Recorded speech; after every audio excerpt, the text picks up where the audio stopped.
आज पंचायती राज दिवस है और आज हमारे साथ जुड़े हुए हैं मेहमान हैं, इस स्टेज में बैठे हुए हैं वैशाली जिला के चर्चित जमनीलाल महाविद्यालय के भी राजनीतिक विभाग के विभाग का अध्यक्ष डॉक्टर रजनीश सर, आपसे हम आज चाहेंगे कि आप हमारे दर्शकों को ये आज बताएंगे कि जो आज पंचायती राज व्यवस्था है उसकी पृष्ठभूमि है क्या।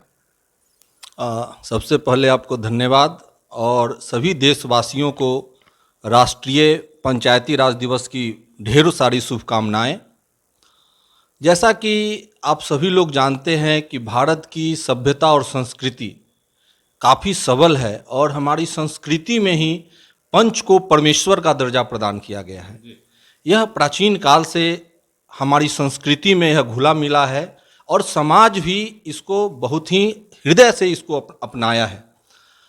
बीच में जब हम लोग अंग्रेज़ों के गुलाम थे, अंग्रेज़ों की शासन व्यवस्था थी, तो अंग्रेज़ों ने इस पंचायती व्यवस्था को पूरी तरह ध्वस्त कर दिया क्योंकि उसको अपने शासन की स्थापना करनी थी।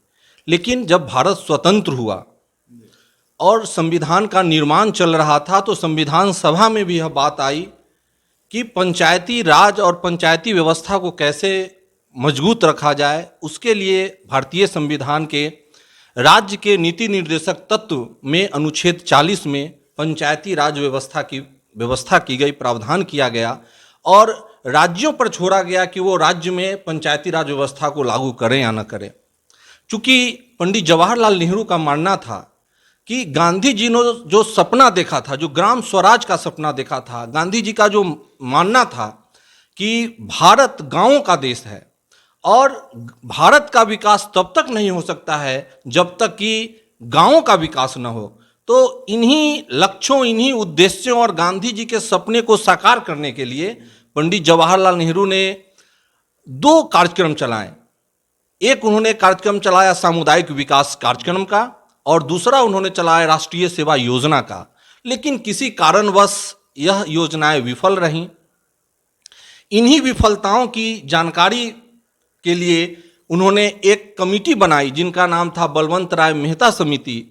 और बलवंत राय मेहता समिति ने सिफारिश किया कि पंचायती राज को अगर सफल बनाना है तो आपको 3 स्तरों पर पंचायती राज व्यवस्था की करनी होगी। एक जिला स्तर पर जिला परिषद, ब्लॉक स्तर पर पंचायत समिति और गांवों पर ग्राम पंचायत का उन्होंने सिफारिश किया, जिसको सरकार ने सहर्ष स्वीकार कर लिया। 2 अक्टूबर 1959 को राजस्थान के नागौर जिले में पंचायती राज की स्थापना भी की गई। उसके बाद आंध्र प्रदेश, पश्चिम बंगाल, बिहार, अन्य राज्यों में भी इसकी स्थापना की गई। लेकिन किसी कारणवश कहीं चला, कहीं वह विफल हो गया। जो चुनाव होने थे वो लगातार चुनाव नहीं हो पाए और पुनः इस पर चर्चा होने लगी कि आखिर पंचायती राज व्यवस्था का कैसे ये किया जाए। जब जनता पार्टी की सरकार बनी, मोरारजी देसाई वहाँ के उस समय प्रधानमंत्री बने, तो उन्होंने अशोक मेहता कमेटी गठित की और अशोक मेहता कमेटी ने कहा कि नहीं, इसको 2 स्तरों पर बांट दिया जाए। लेकिन वह सिफारिश लागू नहीं हो पाया। बाद में सिंघवी समिति ने इसको कहा कि नहीं, इसको संवैधानिक दर्जा प्रदान किया जाए। जब राजीव गांधी प्रधानमंत्री थे तो उन्होंने कहा कि नहीं, गाँवों का विकास कैसे हो उस पर बल दिया जाए। तो 73वां और 74वां संविधान संशोधन लाया गया और 73वें और 74वें संविधान संशोधन के द्वारा पंचायती राज को संवैधानिक दर्जा प्रदान किया गया। अब राज्यों की अब मजबूरी हो गई कि वह एक निश्चित समय अंतराल के बाद पंचायती राज का चुनाव कराएगी और उसी का प्रतिफल था कि 2000 के बाद आप देखते हैं कि बिहार में या अन्य जिलों में या अन्य राज्यों में प्रत्येक 5 वर्ष के बाद पंचायती राज का चुनाव हो रहा है। 73वें संविधान संशोधन में गांवों के विकास के लिए पंचायती राज और 74वें संविधान संशोधन के द्वारा शहरों के विकास के लिए नगर निकायों की व्यवस्था की गई है। चूंकि पंचायती राज का मुख्य उद्देश्य ही था कि प्रजातांत्रिक विकेंद्रीकरण, यह जो पंचायती राज है वह प्रजातांत्रिक विकेंद्रीकरण के सिद्धांत पर आधारित है। यानी शक्तियों को बांटा जाए केंद्र, राज्य और स्थानीय सरकारों के बीच, क्योंकि अब सरकारें 3 स्तरों में हो गई हैं।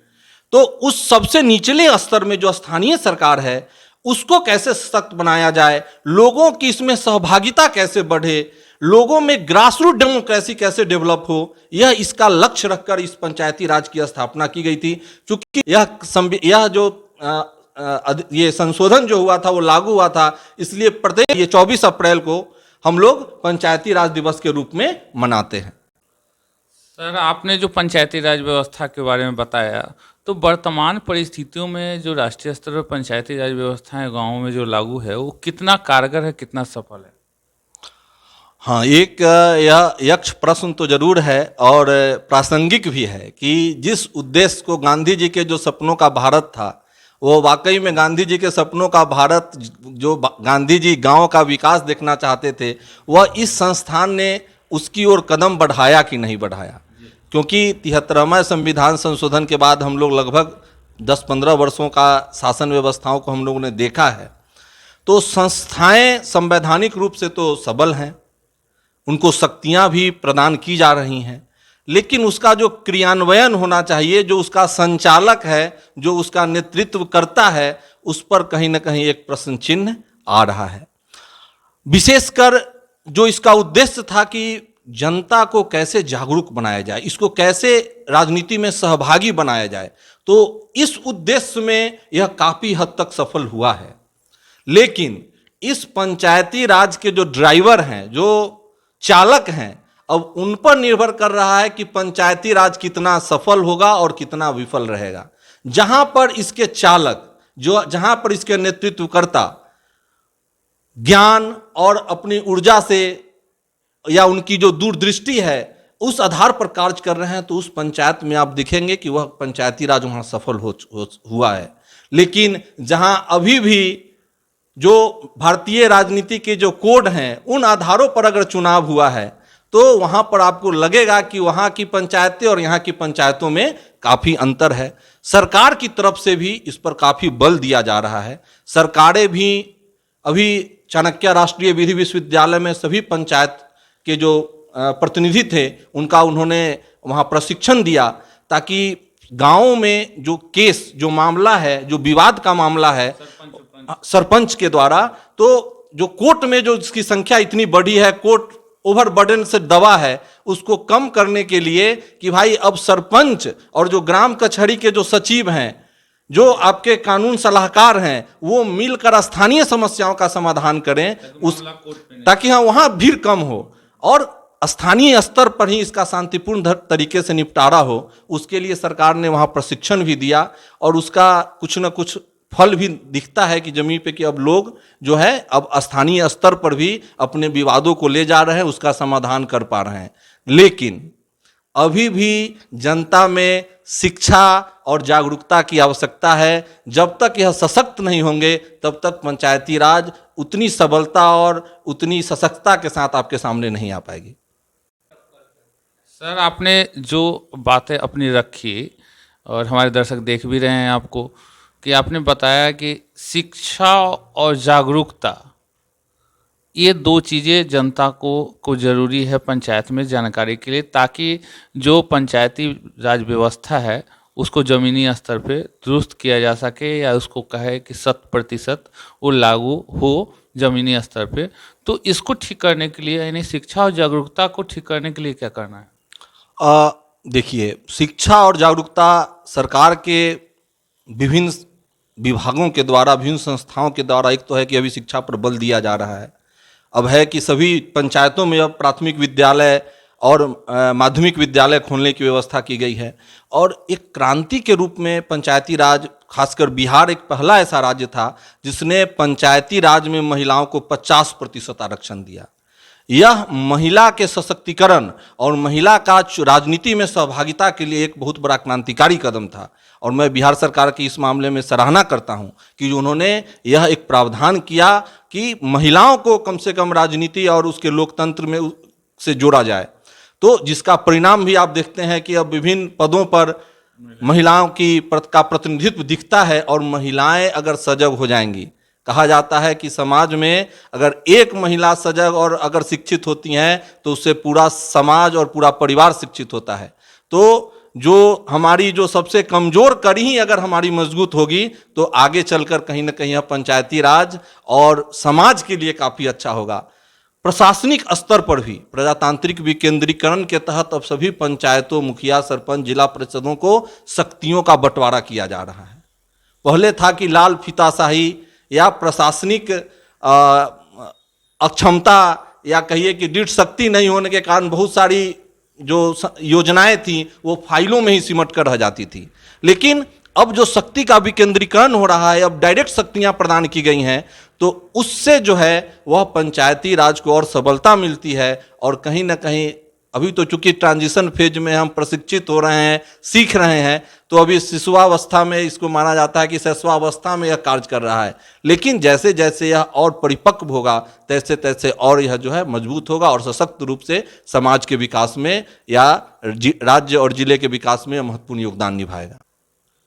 वर्तमान परिवेश में रजनीश जी, जो लोकतंत्र हमारा जो पंचायती राज व्यवस्था है उसमें जो राजनीतिक की भूमिका होती है, राजनीतिक पार्टियों की, राजनीतिक लोगों की, उस पर अक्सर कुछ न कुछ प्रश्न चिन्ह लगते रहता है। तो ये व्यवस्था, इसके संदर्भ में आप कुछ बताएंगे? अभी बिहार में जो है ना दलगत राजनीति पंचायत में नहीं आया है। अभी हम लोग दलगत रूप से या राजनीतिक दलों को पंचायत ये राज या अन्य संस्थाओं में शामिल नहीं कर पा रहे हैं। अभी गांव के या जो जिले के या ब्लॉक के जो आम लोग हैं, आम जन है, वो अपना स्वतंत्र रूप से अपनी उम्मीदवारी पेश करते हैं, उस आधार पर चुनाव।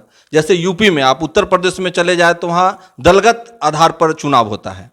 तो दलगत आधार पर जब चुनाव होता है तो सभी पार्टियां अपना अपना उम्मीदवार खड़ा करती है और अपने उम्मीदवार को जिताने की होड़ में अपना जो भी पैसा या जो चीज़ें है संसाधनों का उपयोग करती है। लेकिन बिहार अभी इससे अक्षुण्ण है। बिहार में भी बात हो रही है कि इसको दलगत आधार पर किया जाए, लेकिन अगर मेरा मानना है कि अभी इसको दलगत न किया जाए। अभी लोगों को स्वतंत्र रूप से चुनाव में प्रशिक्षित होने दिया जाए। चूंकि पंचायती राज को मैं मानता हूं कि यह लोकतंत्र और राजनीति के लिए प्रथम प्रशिक्षण केंद्र है। यह प्रथम पाठशाला है जहां पर लोग पकेंगे, ठीक है, तपेंगे, और तब अगर वह राज्य की राजनीति में जाएंगे तो उसका प्रभाव और अधिक होगा। तो अभी स्वतंत्र रूप से, निष्पक्ष और आम रूप से लोग चुनाव लड़ें, पहले कुछ प्रशिक्षित हो जाएं, सीख लें, तब अगर इसको दलगत आगे भविष्य में अगर दलगत राजनीति के अंतर्गत अगर चुनाव हो तो कोई परहेज नहीं। सर, एक बात और हम चाहेंगे कि हमारे जो दर्शक हैं उसमें बहुत सारे ऐसे दर्शक हैं जो पंचायती राज व्यवस्था के प्रतिनिधि के रूप में हैं, तो उनको अपनी ओर से क्या संदेश देना चाहेंगे? मैं पंचायत प्रतिनिधियों से यही आग्रह करूंगा कि आप निर्भीक होकर काम करें। सरकार ने जो आपको शक्तियां प्रदान की हैं, उन शक्तियों को सबसे पहले आप जानें। जब तक आप उसको समझेंगे नहीं, तब तक आप उसका सही ढंग से क्रियान्वयन नहीं कर पाएंगे। तो आप पहले योजनाओं को, अपने कार्यों को जानें और तब उसको जमीन पे उतारें। आप जनता के समस्याओं को समझें, क्योंकि इसका मुख्य उद्देश्य यह भी था कि जो हमारा प्रतिनिधि हो वह हमारे घर में हो, हम अपनी छोटी छोटी समस्याओं को उसके समक्ष रख सकें और उसका त्वरित समाधान हो सके।